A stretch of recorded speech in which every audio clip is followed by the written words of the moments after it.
अस्सलाम वालेकुम फ्रेंड्स, कैसे हैं आप सब? I am sure all are fine. This is Mubashar Iqbal Chauhan, advocate high court and के लेक्चरर। हमारा आज का टॉपिक बहुत इंटरेस्टिंग है, स्पेशली ऐसे दोस्तों वकला के लिए, ऐसे स्टूडेंट्स के लिए जो नए फील्ड में आते हैं, उनको बहस का पैटर्न, तरीका, वे नहीं पता। ये क्रिमिनल टेम्पलेट होगा बेल केस का कि बेल के अंदर आपने आर्ग्यूमेंट कैसे करने हैं।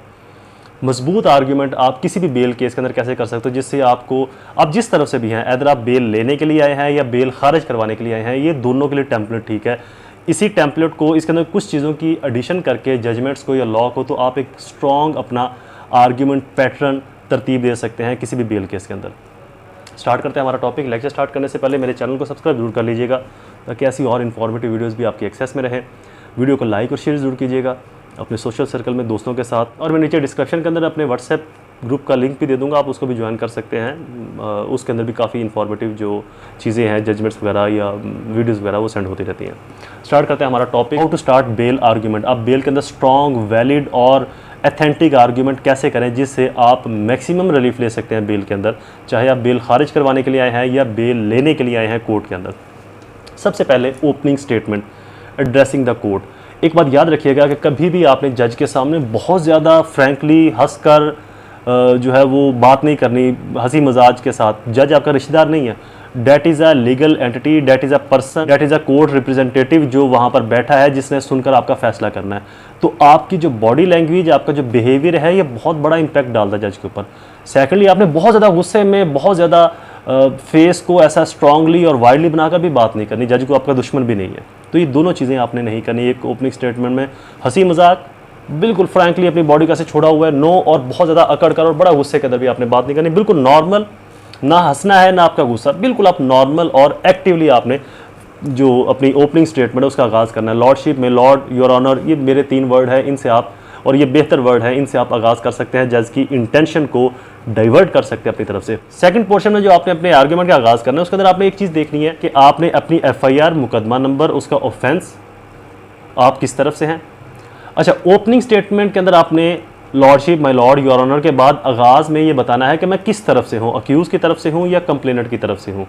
अगर अक्यूज़ की तरफ से हूँ तो अगर अक्यूज़ एक है और उस एक की तरफ से आप है तो अक्यूज़ नंबर 1। अगर अक्यूज़ एक से ज़ायद हैं, 2, 3, 4, और अगर आप किसी एक या 2 की तरफ से, तो वो बताना कि जी अक्यूज़ नंबर फ़लाँ से फ़लाँ। अगर सब की तरफ से तो अक्यूज़ सभी की तरफ से मैं उनका जो काउंसिल हूँ, एंगेज हूँ।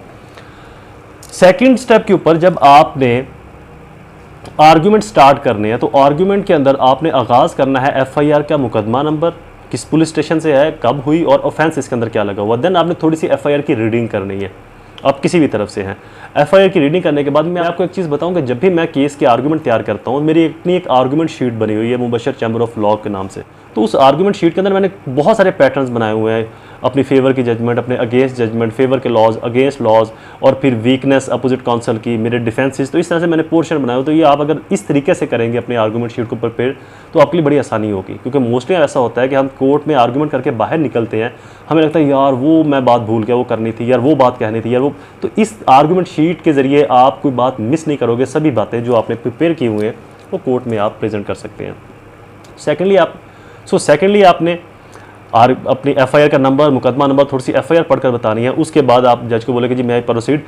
थर्ड स्टेप के ऊपर प्रोसिक्यूशन या मुखालफ जो भी आपका वकील होगा या मुखालफ जो मदई मुकदमा होगा, उसकी जो कोताहियाँ, कमियाँ हैं, उनको आपने हाईलाइट करना है कि ये FIR जो है ये झूठ पर मबनी है, इस वजह से झूठ पर मबनी है कि मैं इस शहर में नहीं था, मैं इस जगह पर नहीं था, या उस वक्त जब ये वकूआ हुआ मैं उस वकूए पर ही मौजूद नहीं था, या मैं ये काम कर ही नहीं सकता, मैं यहाँ मेरी। तो ये जितनी भी आपकी कमियाँ हैं, या फिर FIR डिले हुई, लेट हुई, इतने टाइम के बाद FIR करवाई गई, मुझे जानबूझ के नॉमिनेट किया गया, मेरा मुद्दई मुकदमा के साथ या मुखालिफ फरीक के साथ ये इशू था जिस वजह से मुझे इस केस के अंदर इन्वॉल्व किया गया। तो इस तरह से आपने जो भी मैक्सिमम अपने क्लाइंट से इन्फॉर्मेशन ले सकते हैं, और मुखालिफ फरीक की जो कमियाँ कोताहियाँ हैं आपने थर्ड स्टेज के ऊपर उनको हाईलाइट करना है। एंड फोर्थ स्टेज के ऊपर आपने अपने मौकल, अपने क्लाइंट की जो पर्सनल ग्राउंड्स हैं उनको लिखना है और अपने स्ट्रॉन्ग डिफेंसेस पेश करने हैं कि मेरे पास ये डिफेंस है इस जुर्म को या इस काम को ना करने के।